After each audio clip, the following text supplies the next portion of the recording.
Okay, got a 1/4 inch drill bit here.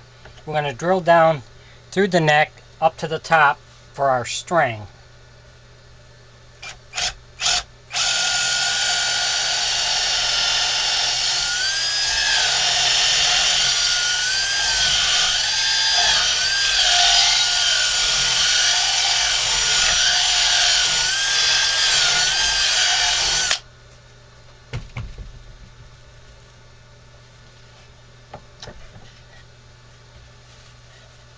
Okay, it's about where we want to be with that.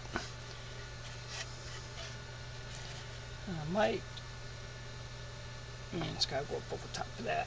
I think we're okay with that. Check the mouth. Yeah, we're going to cut a little bit off of this.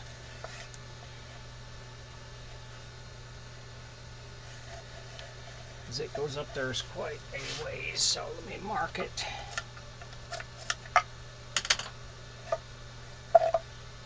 Yeah, it goes up in there. So what we're going to do is cut a little bit off of here. About 3/4 of an inch to an inch. And then we'll be back with the next step. Thanks for watching.